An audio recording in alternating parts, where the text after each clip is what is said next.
수미산은 대충 이렇게 생겼습니다. 예, 이거는 뭐 우리 지구적으로 생각하지 마시고요. 전 우주적으로 생각해 주셨으면 좋겠어요.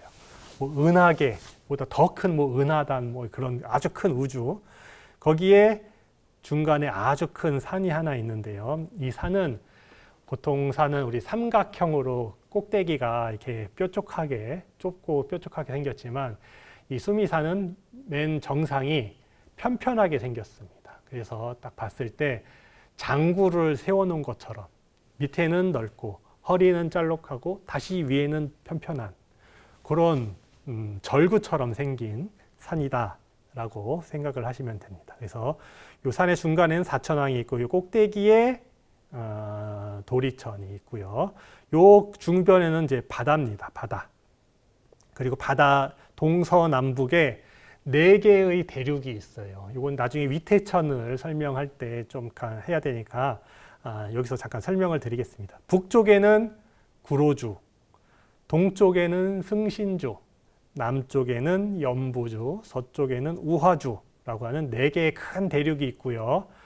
여기에 우리가 지금 사람들이 지구가 있는 곳은 이 선부주입니다. 그래서 남선부주, 연부주, 남선부주라고 하기도 하죠. 그래서 스님들이 절에서 축원을 할 때요, 우리 주소를 기도를 하고 있는 이 장소에 대한 주소를 이제 부처님께 고하게 되는데요. 그래야지 부처님이 불보살님들이 오시게 됩니다. 그래서 스님들이 딱 그 기도를 할 때, 축원을 할 때 처음 말하는 게 남선 사바세계, 우리들이 살고 있는 사바세계의 남선부주, 요 선부주, 그 다음에 지구에 있는 대한민국, 해동 대한민국, 뭐 서울시, 삼각산, 뭐 화계사, 뭐 이런 식으로 이렇게 쭉 주소를 부르게 되는데 주소를 우주적으로 부른다. 그렇게 얘기할 때 요 선부주를 이야기하게 되고요. 수미산 꼭대기로는 하늘들이 쭉 이렇게 세 개가 펼쳐져 있는데 아직 천신이지만 신들이지만 욕망에 끄달리는 욕망이 있는 우리 중생들과 똑같이 뭔가 뭐 부귀 영화를 누리고 싶고 뭐 이렇게 뭐 건강해지고 힘이 세지고 싶고 그런 욕망의 세계에 사는 신들이 바로 이렇게 6개의 하늘 세계에 있습니다. 거기에 두 번째 요 도리천에 있는 신이 바로 그 제석천이라고 할 수가 있습니다. 제석천은 어떤 신이냐? 이 도리천 꼭대기에 중간에 이제 궁전이 하나 있는데요. 거기에 법당이 있습니다. 그 선법당에 있는데 그 제석천이 거기에서 탁 앉아서 항상 이제 부처님 법문을 듣고 와서 하늘 세계에 있는 그 천신들에게 설법을 대신한다고 합니다. 그러면은 사람들이 와서 법문을 듣고 그렇게 한다고 합니다. 그러니까 우리 불자죠, 불자. 불자인데 법문을 할 수 있는 그런 좀 공부를 많이 한 그런 불자라고 생각하시면 됩니다. 제석천의 키는 1, 2, 그러니까 엄청 크다라는 거죠. 1, 2. 그다음에 뭐 부처님이나 전륜성왕과 같은 30 이상을 다 갖추었고 뭐 그렇다는 겁니다. 그리고 수명이 인간의 100년이 하루다. 아주 오랜 세월을 산다는 거죠. 그러니까 인간이 36,000년을 살면은 제석천은 고작 1살 산 거다라는 거죠. 이렇게 됐을 때 이제 이렇게 10살이 되었을 때 금강보조를 손에 들고 아수라에게 가서 이제 아수라를 물리친다고 합니다. 그래서 금강보조를 들고 아수라와 싸우는 신이 바로 악신과 싸우는 신이 제석천이다라고 합니다. 그래서 부처님이 태어나신 장면입니다. 우리 아기 부처님이 태어나신 다음에 동서남북으로 7걸음을 걸으셨죠. 그래가지고 천상천하 유아독존 3계계고 아당한지 이제 탄산계를 하시고 이렇게 하셨죠. 그때 7걸음을 걸은 게 이제 육도윤회를 벗어난다라는 의미고요. 그때 하늘에 있는 천신이 와서 우리 아기 부처님을 좀 보호를 하게 되는데 금강절을 들고 있는 신이 이 제석천입니다. 그래서 도리천 꼭대기에 신들의 왕이기 때문에 이 모습은 인도의 왕의 모습을 그대로 따라서 이렇게 만들었고요. 여기 옆에 힌두교 수행자처럼 이제 요가 수행자처럼 이제 하는 건 이제 범천입니다. 범천은 이렇게 생겼고요. 제석천은 금강절을 들고 귀족의 모습, 왕족의 모습을 하고 있고, 이게 2세기의 그 간다라의 그 불교 조각인데요. 그래서 우리 불교 신 중에 가장 오래된 신 가운데 하나다. 제석천은 그렇게 아시면 될 것 같습니다. 그런데 이거 보시면은 인도 귀족의 모습입니다. 코수염도 있고요. 굉장히 남성적인 모습인데요. 우리가 알고 있는 절에서 보는 제석천의 모습은 이렇지 않거든요. 원래는 그렇게 인도 왕족의 모습이었던 것이 중국에서는 귀족 여성의 모습으로 바뀌게 됩니다. 그 이유에 대해서는 굉장히 학술적으로 여러 가지 이야기들이 있습니다. 인도에서 불보살상을 조각상을 옷이 이렇게 몸에 착 달라붙는 식으로 이제 미술사 양식으로 이렇게 표현을 하게 됐는데, 그리고 막 목걸이도 걸어주고 팔찌도 끼워주고 신상이니까 그렇게 했는데, 장식을 했는데, 중국 사람들이 거기서 인도에서 보고선 그거를 스케치해서 중국으로 돌아가게 됩니다. 그래서 중국에서 다시 그 모습 그대로 만들게 되는데, 이거를 직접 본 게 아니라 스케치를 보고 다시 2차로 만들게 되다 보니까 착각을 해서 여성적으로 이제 점점점 변하게 됐다. 그리고 이 시기가 이제 8세기 당나라 시기인데요. 당나라는 여자가 황제를 하기도 하고요. 측천무라고 해서요. 그리고 여성이 그 양귀비 아시죠? 현종과 로맨스를 했던, 나라를 망치게 했던 양귀비가 득세를 하던, 그래서 당나라 시대는 여성에 대한 그 위상이 굉장히 커졌다고 합니다. 높아졌다고 합니다. 심지어 남자보다도 여성을 더 높이 취하기도 했다고 합니다. 그런 사회적인 현상까지 합쳐져 가지고 이런 제석천이나 범천, 심지어 보살들도 여성적으로 표현을 하게 됐고, 나중에 그거에 계속 이어져 가지고 여자처럼 그 제석천을 표현하는 게 우리나라까지 이어지게 되었다. 하지만 그 신이 제석천이라고 하는 그 본질적인 내용은 변하지 않고요. 겉모습만 그렇게 바뀐 겁니다. 심지어는 여기 보시면은 762년대 제공이 만든 보응사라는 절에 한간이라고 하는 그 유명한 화가가 와서 이제 벽화를 그렸는데, 제석천과 범천의 모습을 천녀의 하늘색에 있는 선녀와 같은 모습으로 그려서 굉장히 유명했다고 합니다. 근데 그 모습이 이 제공이 사랑했던 기녀, 그러니까 기생의 모습을 모델로 해서 그렸대요. 그래서 그렇게 이런 것들이 8세기 무렵에 중국에서 계속 여성적으로 그리다 보니까 우리나라에서는 이런 식으로 완전히 귀부인의 모습으로 이렇게 그리게 됩니다. 제석천은 우리나라에서 이렇게 부채를 항상 들고 있습니다. 이 부채에 뭐가 그려져 있냐? 여기 수미산이 그려져 있고요. 해와 달이 그려져 있습니다. 그리고 꼭대기에 궁전 하나가 있습니다. 그래서 아까 계속 설명드렸던 도리천궁, 제석천이 살고 있는 이 제석천의 겉모습만 봐서는 어떤 신인지 잘 알기가 힘들거든요. 그래서 나 이런 신이야 라고 부채를 들고서 자기가 살고 있는, 지금으로 얘기하자면 타워 팰리스를 자기 부채에다 그려가지고 딱 나 이렇게 좋은 데 살고 있는 신이야 라고 가르쳐주고 있는 겁니다. 자기 살고 있는 집 자랑하고 있는 거예요. 그래서 이 제석천 이런 모습이고요. 고려불화에 있습니다. 그리고 조선시대 때는 이런 모습으로 세명을 똑같이 그리고 또 하고요. 조선 후기에는 지금 우리가 볼 수 있는 이런 제석천의 그 보살님의 모습 거의 비슷하죠. 근데 자세히 보면 수염이 있어요. 그래서 이런 식으로 이렇게 그리고요. 이렇게 제석천이 이렇게 있고, 또 따로 신중들을 그린 그림이랑 합쳐져 가지고 이런 식으로 위아래로 합쳐진 건데, 위에는 제석천 하늘색의 세계, 밑에는 땅에 있는 신들에서 신중도로 이렇게 편입이 되게 됩니다. 그래서 제석천이 원래 혼자 이렇게 있었지만 나중에 신중의 하나로 이렇게 편입이 됩니다. 그러면 우리나라의 이제 제석천은 언제 시작했냐?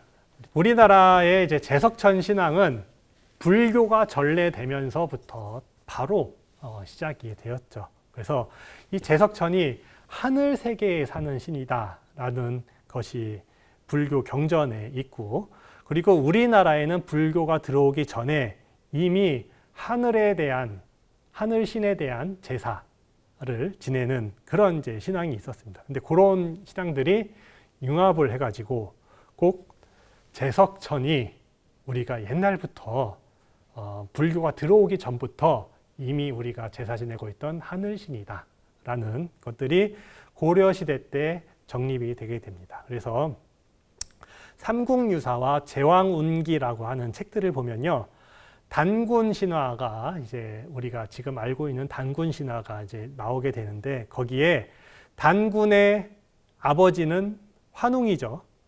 환웅의 아버지는 환인이라고 합니다. 환인이 석가제 환인다라를 줄임말이거든요. 그래서 석가제 환인다라가 환인, 제석천이고, 제석천의 아들이 환웅의 아들이 단군의 자손이 우리다. 그래서 우리는 제석천의 그 후손들이다 라는 인식이 고려시대 때 이렇게 퍼지게 됩니다. 그래서 물론 이건 조선시대까지 계속 이어지게 되고요. 그래서 그 이전에 뭐 우리가 뭐 그 제석천이 진짜 뭐 우리의 선조다라는 이야기를 하고자 하는 게 아니라, 고려시대 때부터 우리나라 사람들은 그런 생각을 하고 다 그렇게 믿고 있었다라는 이야기입니다. 그건 조선시대 때도 마찬가지고, 그래서 애국가에 하느님이 보호하사 우리나라 만세라는 이제 가사 소절이 들어갔는데요. 우리 애국가를 누가 불렀습니까? 초창기에 독립운동 하시던 독립투사들이 애국가를 부르면서 독립의지를 불태우고 독립운동을 했죠. 그런데 독립운동을 하시던 분들이 다 개신교도였을까요? 개신교도는 얼마 되지 않았습니다. 여러 종교들이 힘을 합쳐서 독립운동을 했는데요. 뭐 유학자들도 있고 개신교도도 있었지만 우리 불교 신자들도 많이 있었고 스님들도 있었죠. 그리고 많은 분들이 대종교라고 해서 우리나라 민족 종교, 동학 계열의 그런 종교 계열의 사람들이 많이 있었습니다. 그 사람들이 믿는 하느님은 야훼신 하느님이 아니에요. 독립운동가들이 이 노래를 부르면서 독립운동을 하는데 찬송가 같이 그 야훼 하나님을 찾으면서 독립운동을 했겠냐고요. 우리 민족적으로 다 그 공통적으로 옛날부터 하느님이라고 믿고 있던 그 존재에 대해서 노래를 불렀지 않겠습니까? 다 동의할 수 있는 하느님에 대해서. 그 하나님은 누구냐? 제석천밖에 없습니다.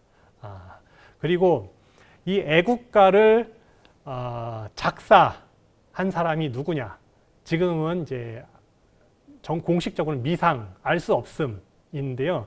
많은 학자들이 뭐 윤치호 선생이나 도산 안창호 선생 두 분으로 이제 후보를 줄입니다. 근데 윤치호 선생은 아니라고 보통 이야기하고요. 이제 도산 안창호 선생을 많이 얘기하는데, 도산 안창호 선생이 개신교 신자거든요. 그래서 이 이야기들을 많이 하게 됩니다. 그 하나님이 야훼신 하나님이다. 근데 도산 안창호 선생이 개신적으로는 개신교 신자일지 몰라도 이 정서적으로는 우리 단군에 대해서 굉장히 관심이 많고 그에 대한 노래도 많이 지었습니다.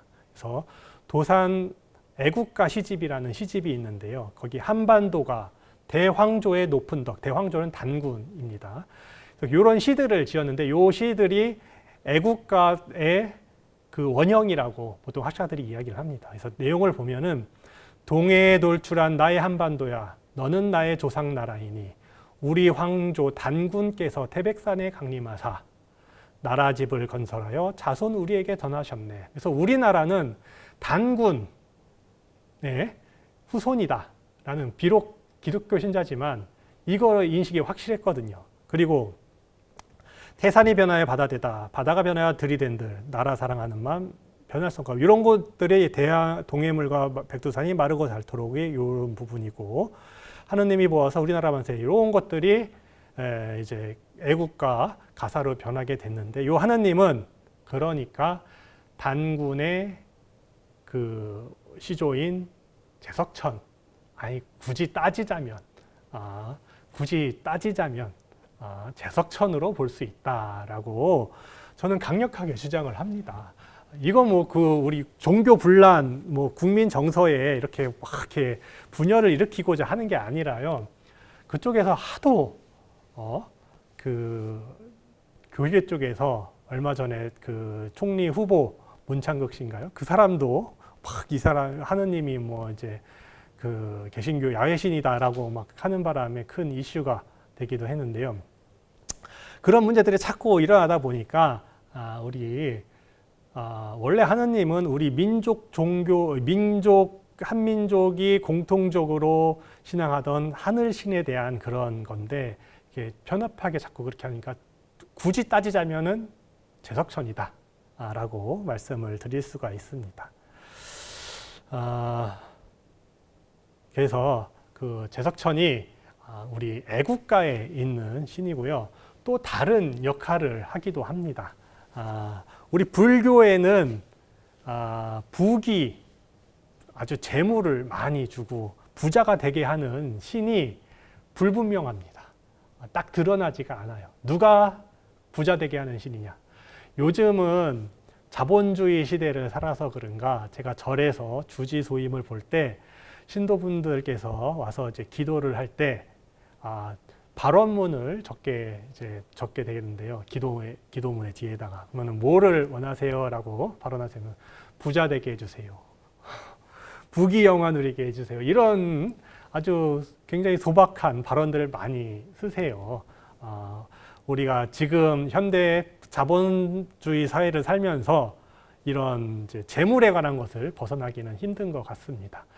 이거는 비단 지금뿐만 아니라 옛날에도 마찬가지였습니다. 옛날 사람들도 다 재물을 많이 원하기도 했습니다.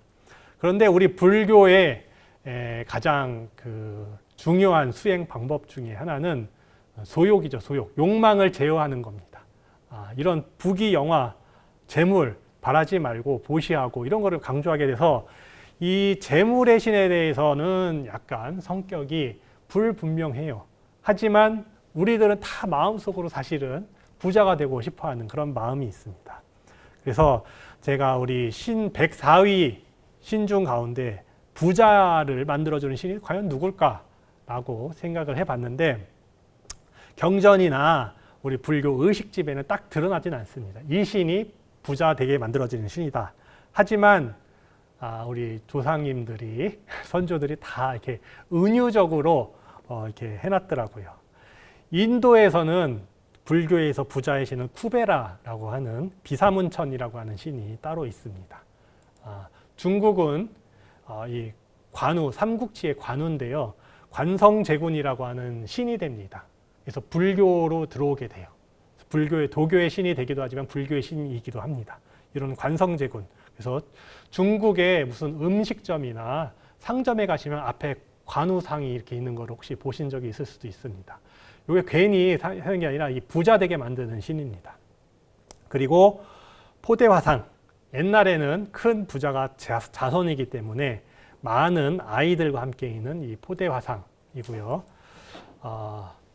중국에서 가장 부자, 부귀를 상징하는 상징물이 있는데요. 그게 바로 이제 모란이라고 하는 꽃입니다.